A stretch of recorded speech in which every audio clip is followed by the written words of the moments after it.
Avez-vous déjà senti votre cœur s'emballer, vos paumes transpirer et votre esprit s'emballer d'inquiétude? On est tous passés par là. L'anxiété peut sembler être un obstacle insurmontable, mais et si je vous disais qu'il existe un moyen de la surmonter? Dans cette vidéo, nous allons explorer la sagesse antique du stoïcisme et comment elle peut vous aider à gérer l'anxiété et à reprendre le contrôle de votre vie. Préparez-vous à apprendre des techniques pratiques pour recadrer votre façon de penser, gérer vos émotions et affronter vos peurs à bras-le-corps. C'est votre voyage vers la paix intérieure. Commençons.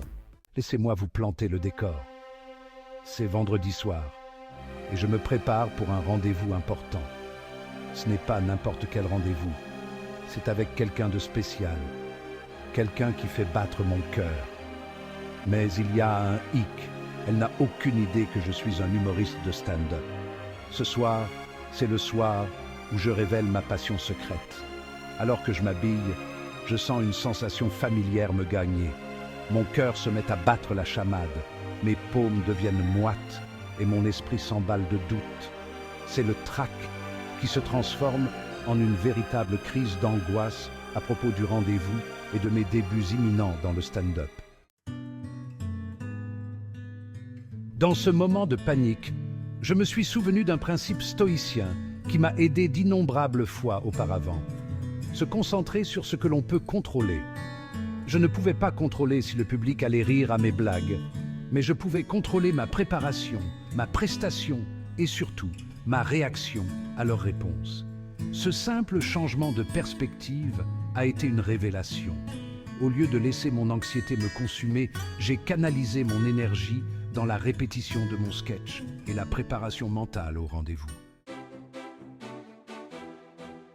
Une autre technique stoïcienne qui m'a énormément aidé a été le recadrage. Au lieu de considérer ma nervosité comme quelque chose de négatif, j'ai choisi de la voir comme de l'excitation. Après tout, ces deux émotions partagent des réactions physiologiques similaires, un cœur qui bat la chamade, une respiration rapide, des sens aiguisés. En recadrant ma peur en excitation, j'ai transformé un sentiment débilitant en source d'énergie et de motivation. Sixième partie. Point de réengagement numéro 1. Partagez votre histoire. Nous vivons tous l'anxiété différemment. Quelles sont les techniques que vous utilisez pour gérer le stress et l'inquiétude? Partagez vos conseils dans les commentaires ci-dessous et apprenons les uns des autres. Huitième partie, le pouvoir de l'acceptation. Accueillir l'inconnu. En montant sur scène, j'ai été accueilli par une vague d'énergie nerveuse. Mais au lieu de lui résister, je l'ai accueilli. C'était ça, le moment de vérité. Je m'étais préparé, j'avais pratiqué. Et maintenant, il était temps de lâcher prise et d'accepter le résultat, quel qu'il soit. Cette acceptation, cette volonté d'accueillir l'inconnu a été incroyablement libératrice. Elle m'a permis d'être présent, de me connecter avec le public et d'apprécier l'expérience. Neuvième partie, point de réengagement numéro 2. Prêt à essayer le stoïcisme?